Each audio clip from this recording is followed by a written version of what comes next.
celebrate today the memorial of Saint Josaphat Kuntsevich, bishop and martyr for the unity of the Church, that unity of which our Lord speaks in the Gospel today. Holy Father, I pray not only for these, but also for those who will believe in me through their word, so that they may all be one, one flock under one shepherd. From this point of view, St. Josaphat is a very interesting, a very important saint in the history of the Church, and we'll see why looking at his life. The saint's birth occurred in around 1580, in a gloomy period for the Ruthenian Church. It was in the Ruthenian Church is today an eastern rite of the Catholic Church, but it wasn't always so. They came back into union with the Catholic Church at a certain period of history. So St. Josaphat was born in around 1580 in the Ukraine, which was then a province of the Kingdom of Poland, and it was a gloomy period for the history of this Ruthenian Church. Even as early as the beginning of the 16th century, the Florentine Union had become a dead letter, as you probably know. At the Council of Florence in the 15th century, the Eastern and the Western churches reunited. The schism ended and the union was reestablished, but it was very short-lived. Going back to their dioceses, the bishops from the Council of Florence were not able to implement the union. It was very short-lived. At the beginning of the 16th century, the Ruthenian Church was already falling out of union again. Complete demoralization of the clergy followed in wake of its severance from Rome. The whole body of its clergy became notorious, unfortunately, alike for the gross ignorance and the viciousness of their lives. Only after the Union of Brest is a city of which was then the Kingdom of Poland, today it's in Belarus, only after the Union of Brest in 1596, the Ruthenian Church was reunited, but then also, unfortunately, divided into two parties still. Those who wanted union with the Holy Father, with Rome, with the Pope, and with the Church of Christ, and those who rebelled against it. The Uniates and those who persevered in schism, each with its own hierarchy. And among the leaders of the schismatic party who labored to enkindle popular hatred amongst the Uniates was a certain bishop, Meletius Smotritsky, who will reappear again in this homily towards the end. One of his most conspicuous, most celebrated victims was St. Josaphat himself. So to understand St. Josaphat, we have to understand a little bit of history, at least the essential points of history, of the period of history in which he lived, and namely the so-called Union of Brest, or the meeting at which the Orthodox Ruthenian Church was reconciled with Rome and the Pope. It's one of the most consoling chapters of the history of the Church, at least I think. So after the annexation of Red Ruthenia, or the Ukraine, to Poland in 1569, the Ruthenians, who had become politically subject to Poland, began to compare the lamentable condition of their church with the development and the vitality of Catholicism, and to turn their eyes towards Rome. So the Ruthenians, in what was then Ukraine annexed to Poland, saw, wow, they came into contact with Catholicism, and they noticed how they paled in comparison, especially with the Jesuits with whom they were coming in contact, disciplined, holy in their lives, intellectually disciplined, morally disciplined. And they began to ask themselves, well, maybe we could benefit from being united to Rome also. The clergy was suffering from the ailments that we saw before, demoralization, ignorance, etc., etc. Even Russian documents of the 16th century bear witness to this melancholy decay of the Orthodox Church in the Polish provinces and to the impossibility of applying any remedy. Face to face with the spiritual ruin, the Catholic Church, reinvigorated by the accession of Jesuit missionaries, was showing her immense religious and moral superiority. Some loyal and honorable members of the Orthodox clergy and laity gradually became convinced that only a return to the Roman obedience could secure for their church anything like sound conditions, and the Jesuits were in this instrumental.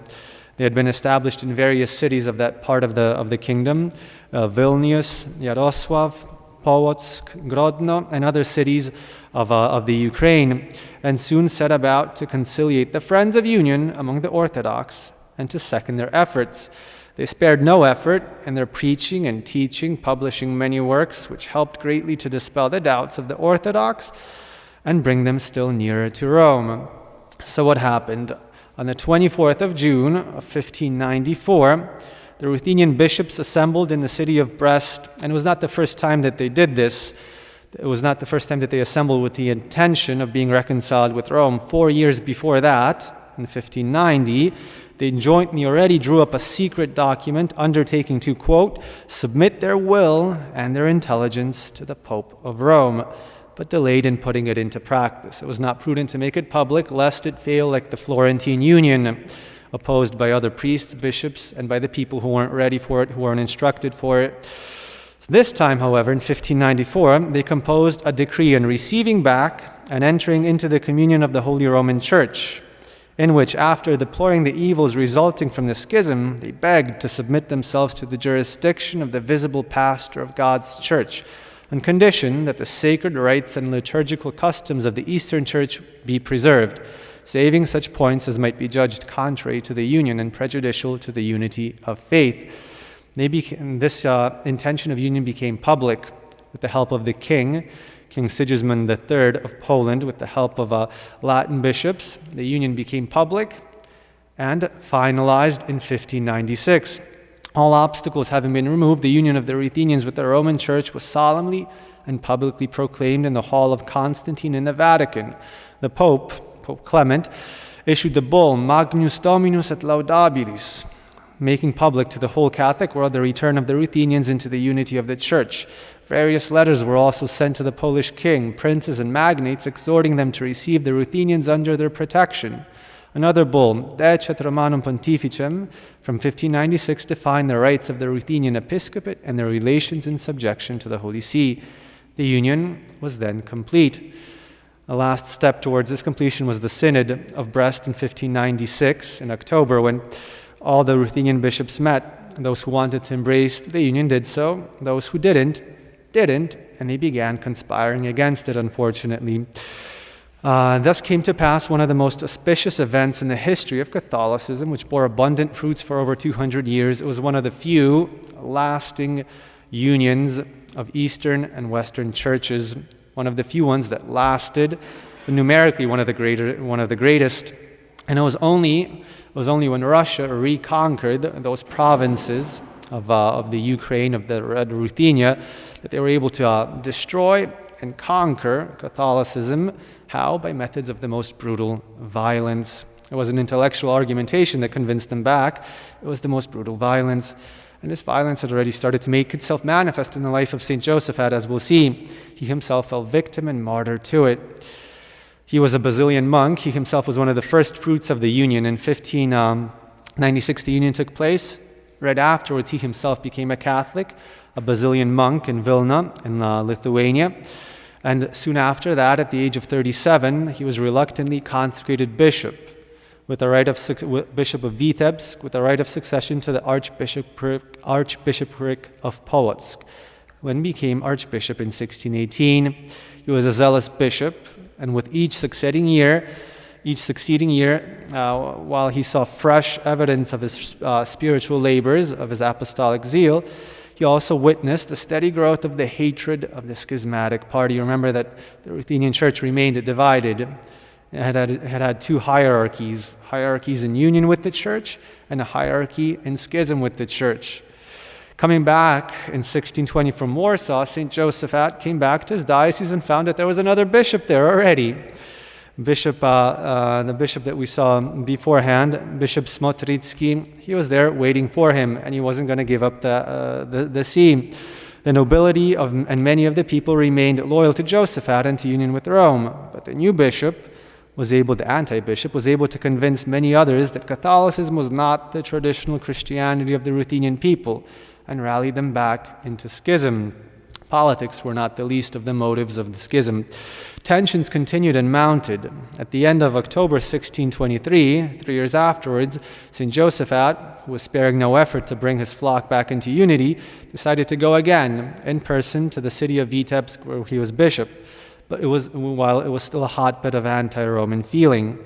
For 2 weeks, during which he and his attendants were constantly threatened in the streets, he preached publicly and visited people in their homes. The followers of the anti-bishop were, in the meantime, plotting Josaphat's murder. On November 12th, 1623, at a given signal, a crowd gathered outside St. Josaphat's house, demanding that he release a priest his servants were detaining there, a certain Father Elias.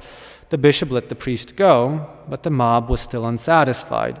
They broke in and started attacking his servants. He remonstrated. "My children," he said, "what are you doing to my servants? If you have anything against me, here I am, but leave them alone." They took up his offer. At this, he was struck on the head with a halberd, and then his bleeding body was shot. His mangled and dead body was then thrown into the river. In such a way, St. Josaphat died as a martyr for the unity of the Church, for the unity of his Church, for the unity of his sheep with the Church of Christ. He was canonized in 1867, and in 1892, Pope Leo XIII extended his feast to the entire Church. St. Josaphat is important because he teaches us something very important that we need to never forget in modern-day ecumenism. In an encyclical of Pope Pius XI, writing on the unity of the Church and writing on St. Josaphat, he says that God built the Church, founded the Church with such skill that in the fullness of time it would resemble a great family embracing all men, and it would have two particular characteristics, that of its universality, that of its being universal, and that of its being one, and that of its being united. And to ensure that union under the primacy of St. Peter, the Holy Father says that God gave it two specific marks to ensure that unity. These marks weren't power, weren't dominion, weren't violence. These marks were holiness and martyrdom. To ensure that unity of the Church that God wanted to bestow on it, he gave it two specific marks, holiness and martyrdom. And it is by means of holiness and martyrdom that we can achieve union today. Holiness, not politics. If we want to be honest, it's really politics that's keeping our separated brethren out of the Church. It's really human motives that are keeping them out of the Church. It's holiness of life that will bring them back. Will bring them back into the unity of the Church, because it's not an easy step to take. It'll take humility, like it took for the bishops in 1596 to beg to be able to submit their wills and intelligence to the Roman Pope.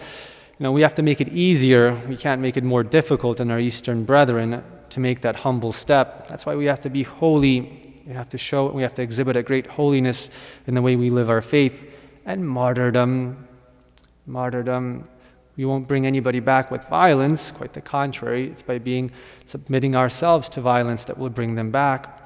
We have to show to the world, to the Eastern churches, that unity, that dying for, that our faith and the unity of faith is something worth dying for. That it is good, it is a worthy thing to sacrifice one's life for the faith and for the unity of the faith, and not to sacrifice the faith to save one's own life, not to sacrifice the unity of faith, to save one's own comforts, to make one's own life easier, and to go about undisturbed. If we do that, if we give the example of martyrdom, showing that it's possible and it's worthy to lay down one's life for the unity of the Church, well, then we'll convince them. If not, we'll just convince them of their error. So may the example and the intercession of St. Josaphat remind us today, ecumenism is something important today, but it has to be done right. It has to be done right. And if it is to be done right, it must have these two marks, that of holiness and that of martyrdom, so that all may be one as God wants them to be. Praised be Jesus and Mary, now and forever.